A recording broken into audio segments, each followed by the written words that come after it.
तमाम जो सेकुलर जहन रखते हैं और कौम की क़यादत करना चाहते हैं और कौम को मिलकर मिली मसाइल पे जो बात करना चाहते हैं, हम उन सबको दावत दे रहेंगे। आप तमाम लोग यम्मा में आकर बैरिस्टर असदुद्दीन अवैसी साहब को मजबूत कीजिए। पार्टी में बहुत सारे पार्टी हमने देखे हैं, तो ये जो पार्टी है ये हमारी अपनी है, अपनों के बीच में रह के जय भीम जय नील। ಇವತ್ತು ತುಂಬಾ ಸಂತೋಷದ ದಿನವಾಗಿದೆ, ಏಕೆಂದರೆ ನಮ್ಮ ಕಲಬುರಗಿಯಲ್ಲಿ ಪ್ರೆಸಿಡೆಂಟ್ ಆದಂತಹ ಎಂಐಎಂ ಪ್ರೆಸಿಡೆಂಟ್ ಆದಂತಹ ರಹೀಂ ಮಿರ್ಚಿ ಅವರು ನಮಗೆ ಎಂಐಎಂ ಬಗ್ಗೆ ಕಂಪ್ಲೀಟ್ ಆಗಿ ಅವೇರ್ನೆಸ್ ಕೊಟ್ಟಿರೋದಕ್ಕೆ ಅವರಿಗೆ ತುಂಬಾ ಹೃದಯದಿಂದ ಅಭಿನಂದನೆಗಳನ್ನು ಕೊಡುತ್ತೇನೆ। और मेरे महबूब कायद आली जनाब अलहाज बैरिस्टर असदुद्दीन अवैसी साहब किस तरह मुसलमानों की और दलितों की रहनुमाई करते हैं, दलितों पे होने वाले जुल्म हो या मुसलमानों पे होने वाले मुजालिम हो, उसके खिलाफ पार्लियामेंट में सीना सुफुल होकर ऐवानों में हुकूमतों के गिरवानों से खेलकर हमारे मुतालबात को मनवाते हैं। आपको दिलाने के लिए मजलिस इत्तेहादुल मुस्लिमीन की यही कोशिश है। आज आप देखिए जिस तरीके से 2016 के अंदर 2015 के अंदर जब हम पहली बार बिहार के अंदर मजलिस इत्तेहादुल मुस्लिमीन ने इंतखाबात में हिस्सा लिया, तो वहाँ पर ये कहने लगे कि मजलिस इत्तेहादुल मुस्लिमीन बीजेपी की बी टीम है, वोट कटवाने के लिए आपके बीच में आई है। लेकिन हम उन तनकीदों का और हमारे ऊपर जो इल्ज़ामात लगाए गए, उन इल्ज़ामात की परवाह किए बगैर मजलिस इत्तेहादुल मुस्लिमीन ने बिहार के अंदर मुसलसल 5 बरस तक वहाँ पर काम करते रही। पहले का जो था गुलबर्गा, वही गुलबर्गा बनाना है और यहाँ के मसले जो भी है हमारा मजलिस करेगा। और जो भी स्टेट और हैदराबाद से हमारे भाई लोग जो आ गए, वो लोग इतना ही हमदर्दी से गुलबर्गा कॉरपोरेशन को आके हमारे को ताकत दिए तो हम बहुत कुछ कर सकते हैं। क्योंकि असदुद्दीन ओवैसी भाई 8 साल पहले मैं तांडूर में एक जलसे में बोला था, 8 साल पहले ये दलिंदर मोदी निकला बोल के, इलेक्शन के पहले ही बोला था ये दलिंदर है। आज देश दलिंदर मोदी से बर्बाद हो रहा है कि कोई पूछने वाले नहीं है। हमारी ऑफिस में कई ऐसे जॉइनिंग प्रोग्राम हुए हैं, हमारे साथ कई बुजुर्ग, कई नौजवान, हमारी माएँ बहनें मजलिस इत्तेहादुल मुस्लिमीन में शामिल होती जा रही हैं। ये किस बुनियाद पे हो रहा है आपको बताता चलो।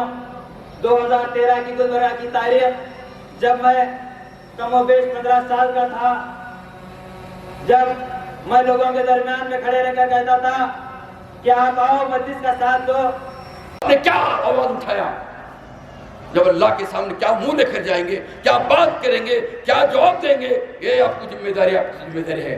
सिर्फ लिखना पढ़ना, स्कूल पढ़ना, रोटी पकाना, खाना पकाना, ब्रेड पकाना, खाना सोना, ऐसी बात नहीं है, ऐसी बात नहीं है। ये लोग ऐसे काम तो कुत्ते भी करते हैं, ऐसे काम तो कुत्ते भी करते, खाते हैं, सोते हैं, बच्चे जनते हैं, मर जाते हैं।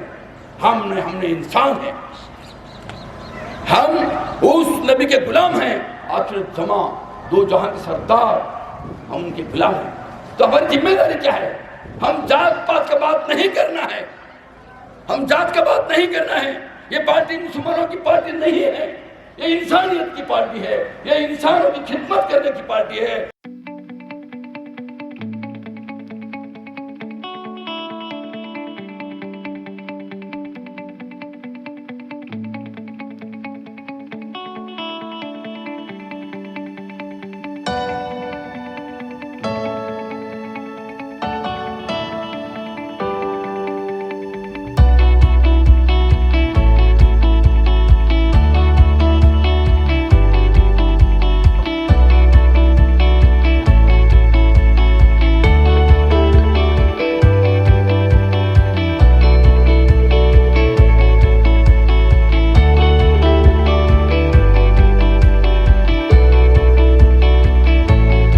मजलिस इत्तेहादुल मुस्लिमीन के सदर बैरिस्टर असदुद्दीन ओवैसी साहब के हुक्म के मुताबिक हमारे कर्नाटक के इंचार्ज मोहम्मद सलीम साहब, सैयद मुबीन साहब, गफूर साहब और हमारे कर्नाटक के जनरल सेक्रेटरी लतीफ़ खान साहब पठान साहब और हमारे गुलबर्गा के सदर रहीम साहब, तमाम लोग मिलकर आज इस गुलबर्गा के अंदर बहुत से लोगों को हमने पार्टी ज्वाइन किया है, हमारे पार्टी में दाखिला लिए हैं।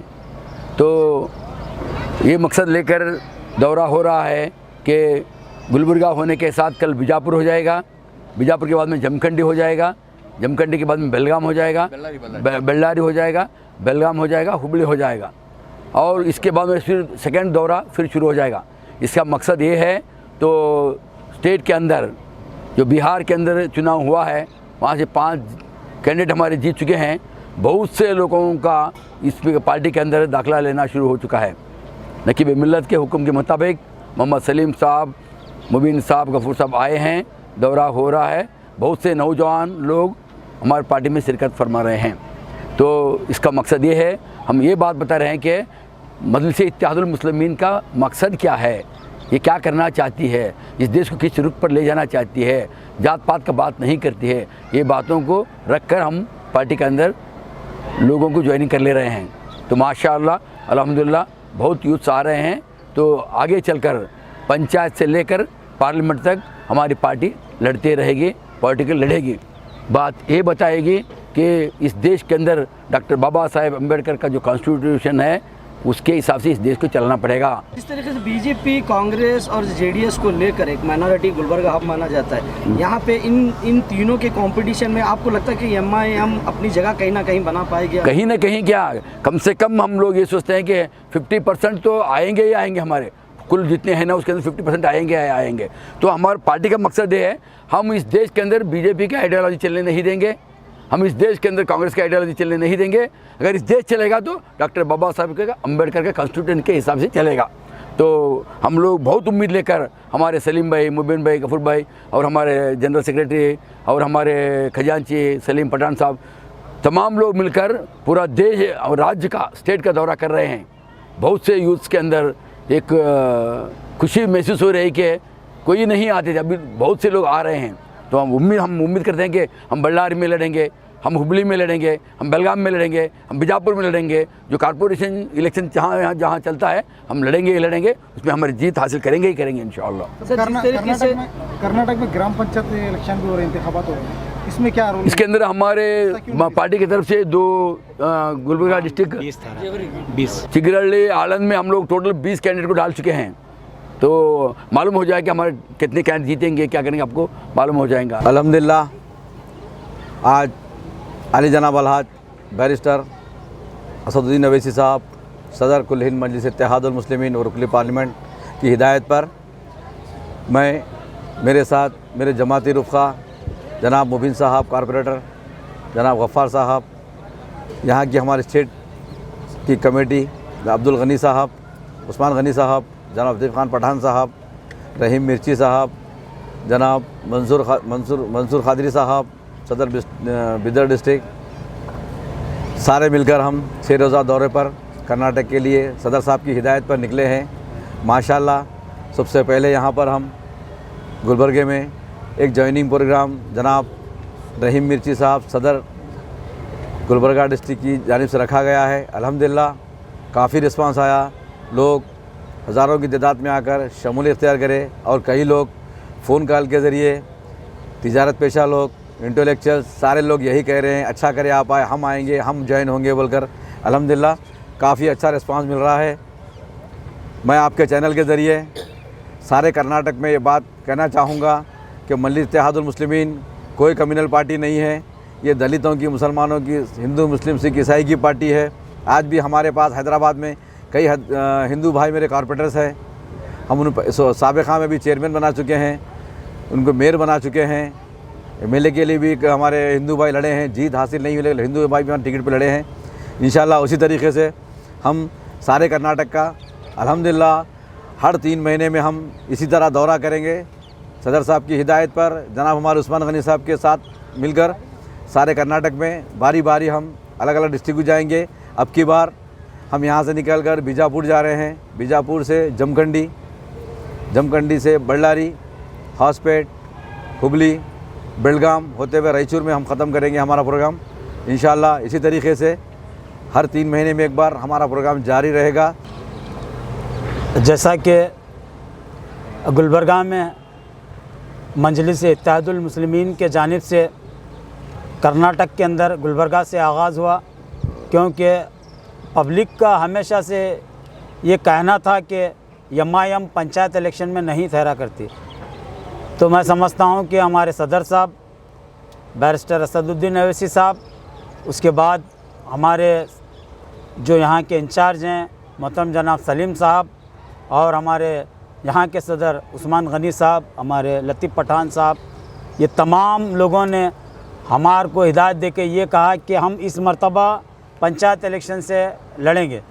तो हमने अल्हम्दुलिल्लाह गुलबर्गा डिस्ट्रिक्ट में 20 जगह हमने तहरा किया है, उसमें हम अलन के अंदर एक अनअपोज भी जिताए हैं। तो मैं समझता हूँ कि आने वाले दिनों में और रिज़ल्ट आएंगे। इसी तरीके से मैं गुलबर्गा डिस्ट्रिक्ट के आवाम से गुजारिश करता हूँ कि बल्कि हमारी कम्युनिटी ने, बल्कि हर वो मज़हब के लोगों से गुजारिश है कि एमआईएम फ़िरक़ा परस्त जमात नहीं है। आज के हिंदुस्तान के अंदर कोई फ़िरक़ा परस्त जमात है तो बीजेपी है। इसीलिए हम बोल रहे हैं हमारी ऐसी जमात है जो सेकुलर एमआईएम कुल हिंद मजलिस इत्तेहादुल मुस्लिमीन, आने वाले दिनों में यही एक जमात रहेंगे जो सेकुलर जमात रहेंगे। तो मैं आप लोगों के चैनल से गुजारिश करता हूं कि ये तमाम जो पुराने कायदीन कांग्रेस और बीजेपी में थे, हम उनसे गुजारिश करते हैं कि हमारे पास शमूलियत लेकर हमारी पार्टी को मजबूत करिए और हिंदुस्तान को मजबूत कर दीजिए।